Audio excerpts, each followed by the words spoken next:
It was brought to my attention by a fellow under the alias Corrigan that there is a lack of notable marine animals in gaming. Now I saw this idea and I thought there are plenty of aquatic or marine animals I've seen in gaming. I mean, look at all the water-based stages in video games. But after thinking about it, I see where he's coming from. Many of the examples I thought of have either been minor characters or enemies in franchises they represent, or ones that don't really fit into that demographic and more are short-lived forgotten classics that deserve recognition once again. Of course, there are some that have slipped through those cracks and are actually notable ones from their respective franchises. So let's see if the number of somewhat noteworthy marine animals in gaming is truly deficient, or if we're not just looking in the right places. Also, since video games are fictional, obviously, I'll be including fictional characters that are based off some sort of marine life, so they're not exactly fish. And to go along with the theme of this list, my co-host will be responding to me from underwater. That totally explains her mic quality.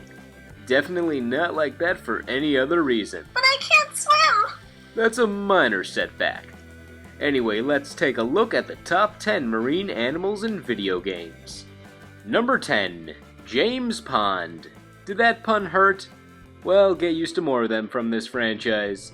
This was a short-lived series that was primarily released in the early 90s about a mudskipper fish who was mutated by toxic waste, gaining intelligence and the ability to grip a gun with his fin as if it was a normal human hand. Also, it apparently caffeinated him since he cannot close his eyes. In the games, he was hired by the British Secret Service to take out ocean-themed James Bond-esque villains.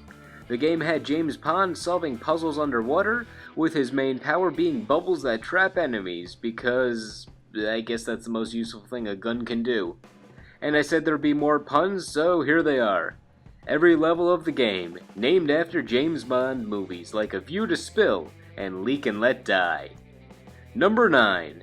Hardshell from Blaster Master. In the original Blaster Master game, you had to fight a bunch of giant mutant monsters. One of them was an oversized, mutated crab. And the creators of this game were kind enough to give him the name Hardshell, so we wouldn't have to refer to him as a, giant enemy crab. Of course, the name Hardshell isn't that creative. They could have just named him Crab. Red Crab. Yeah, but still it sounds like the name of a cheesy 80s villain, like, "Beware, Blaster Master, you cannot defeat me when my shell is hard." Yeah, I figured that out by looking at your... never mind. Also, he fights you with bubbles. You mean like the bubbles that Sailor Mercury throws at people? Because I don't find those to be super threatening. Come on, anything coming from a crab like this can be threatening. I mean, it would be more harmful if Hardshell used maybe those large, sharp crab claws, but I don't know, maybe he's a little shy and just wants to attack from afar. Number 8. The bass on the cover of all of those Bass Pro fishing games. So I know this is not a specific character, but during every generation of gaming since like 1998 for nearly every console, I've seen some sort of official Bass Pro fishing video game, or a fishing video game themed around bass. So I had to give it some credit for hanging around all these years on that cover. I understand other sports-related video games like Madden or MLB The Show, but I've never once known anyone who was an aficionado of these Bass Pro fishing games. I've known people who played the fishing games like the ones on Wii Sports, but never one exclusively for fishing. However, in gaming stores, there it is. That bass fish that is always getting hooked on that cover.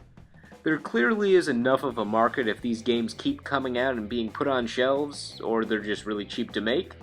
It's completely fun if you do play these fishing games. I just never really saw a market for them despite how common they are. If you do partake in the Bass Pro fishing games or other similar fishing games, let me know if this main bass on the cover has a charming personality and should have been put higher on this list, considering my apparent lack of knowledge on this franchise. Number 7. Manette and Yuan from Skullgirls. They may be minor NPCs from an indie fighting game, but as Skullgirls has taught us, anyone has a chance to become a playable character. In fact, Manette almost made it into the game as a playable fighter on the fan vote, twice! Unfortunately for her, lounge singers and professional wrestlers are among her weaknesses. Manette and Yuan are not traditional fish, as you probably noticed. Their species are called Digonians, which are humanoid fish. Technically, we never learn if they are initially from the sea, which would mean they're not actually marine, but the fact that they are based off real fish allows one to assume they can indeed live and survive underwater. But why would they want to, considering the professional success Yuan has seemingly experienced on land? Yuan runs a restaurant in the Skullgirls location, Little Innsmouth, with Manette being a waitress. For Manette, at the end of Miss Fortune's story mode, Miss Fortune was told by Yuan that Manette was kidnapped and she needs to be rescued. Meaning we are stuck on a cliffhanger, likely until we get another installment of Skullgirls or some sort of DLC. Either way, her status is kidnapped with a chance of being rescued? It's unknown. Somebody save Manette! Somebody save her, please! Number 6. Riku from Darkstalkers, also known as Albath in Japan. Here we have another sort of fish. However, unlike the last entry, Riku strives to show what aquatic animals his attacks are based off of. Even though this is a fighting game with only 3 entries in the series, you could write a book on all the information the lore gives on this guy. His species, his history, his family. He's the emperor of a merfolk species that lived in the Amazon River, which is based off the design of the creature from the Black Lagoon. They were all wiped out except for a few by some sort of natural disaster. He married one of the last surviving females, and now he searches for others of his species. While he was in every installment of the series, it's pretty easy to see how he was overshadowed considering he has to compete with characters like Morgan and Dimitri, despite the fact he's a big green fish guy, which seems like it would stand out, but what can you do? As mentioned earlier, he's not based off any real-life aquatic animals, but his attacks make many references to them, like his frog tongue, lobster claws, pufferfish, puff, and what kind of interpretive dance is this? Number 5. Ecco John. Ecco John is a little squid starring in his own game. He appears to have cat ears until he gains a power-up that turns his head into a more triangular shape so he can cutely ram into walls and enemies as violently as he can. Oh my god, it's the cutest squid I've ever seen now. I love squids. Just for the record, how many squids have you seen in your life? Irrelevant! In the game, Ecco John is trying to escape from a sealed-off, underwater cavern ruled over by Ironhead, who wears an iron helmet. And I was just about to ask how he got the name Ironhead. The fact that this game turns the natural shape of a squid's head into a weapon is mildly terrifying. But how can I be terrified with Ecco John looking at me like this? Number 4. The Inklings from Splatoon. Specifically the squid form, ignore the kid form for now. Despite the fact that these squids parade around as kids that walk on land, a large part of their character is based off the marine animal, the squid. The lore of Splatoon, which has an almost elaborate backstory, shows that the squids remained along with other marine life after all land life was wiped out on Earth. This allowed them to evolve into these kid squid beings that can swim in their own ink. So first you're a squid, and then you're a kid, and then you're back to a squid, and you're jumping in ink. I'm not sure who they are anymore.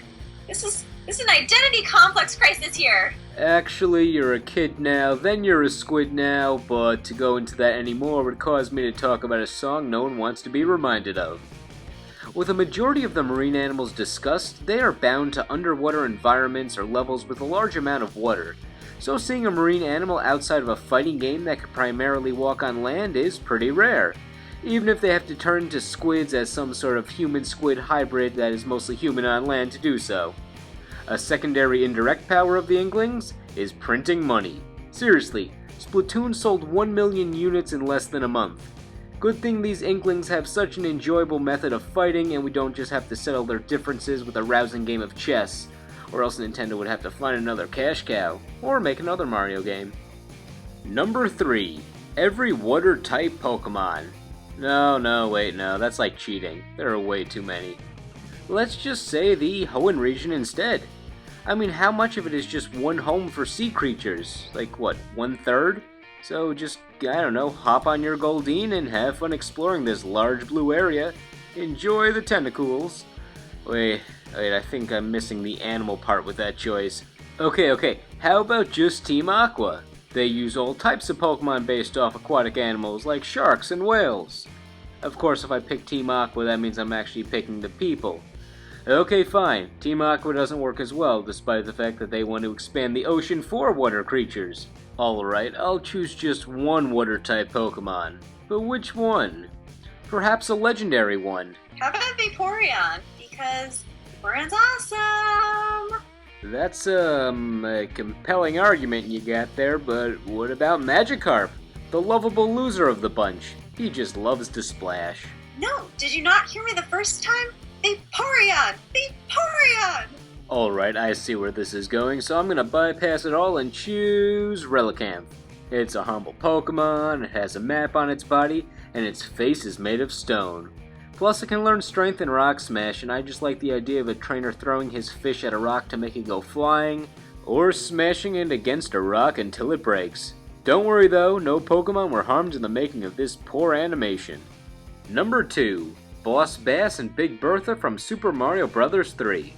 Of course the Mario franchise has got to have at least one iconic aquatic animal on this list with all the water levels we've seen from that series. While bloopers and Cheep Cheeps might be more iconic due to the number of games they've appeared in, the Boss Bass and Big Berthas just seem more terrifying, even though they're just really large Cheep Cheeps. It's just that the Boss Bass can leap up and eat you in one bite. It doesn't matter how many power-ups you have, it just jumps up and eats you. The first time it happens, it's quite unexpected and it may startle you. And by startle you, I mean it startled me. When I was young, but it still startled me. There's nothing more horrifying than this giant fish. It can just kill you in the blink of an eye. What's scarier than that? If it had teeth? Just covered in shark teeth? Just teeth everywhere. Big Bertha does the exact same thing, only she stays underwater rather than jumping up. Either way, they are the biggest threat when you see them on screen. That can be a pun if you want it to be one. For number 1, I chose a marine animal so unique, so interesting, so aquatic, that its epicness breaks the epic meter to a point where the epic ranking has to start over due to how impossibly high the ranking would have been, making the animal seem as close to its real-life counterpart as possible, as in a video game dolphin that looks and acts like a completely normal, authentic dolphin. Number 1 is Ecco the Dolphin. This game is sorta like a spiced up version of what a dolphin simulator would feel like. Ecco goes around the ocean singing to other sea life, allowing him to solve certain puzzles. The singing is similar to dolphin communication, as in Sonar, rather than Ecco serenading you with the greatest hits of Madonna. The communication allows Ecco to get other animals to help him, so your weapons are your friends, or at most your acquaintances.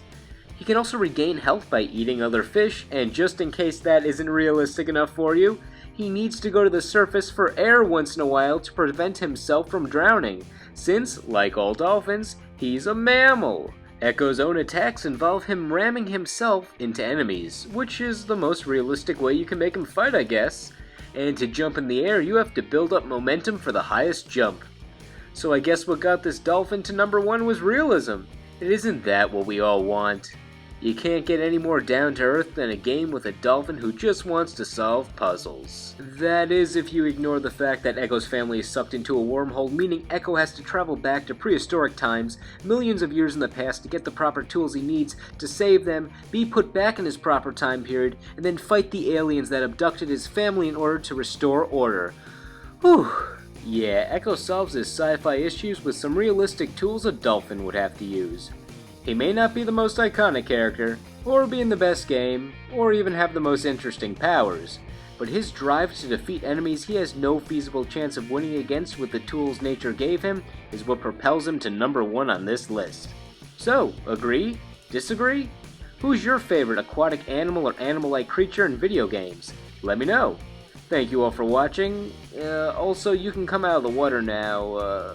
What name are you going by again? It changes randomly. Is it Adorable Judgment Kagome Rosalina Fan 2286 meter now? Yeah, it's catchy. I'm not saying all that every time. Let's just go back to the name Judgment Meter for short. Wait, no! We will see you all in the next video.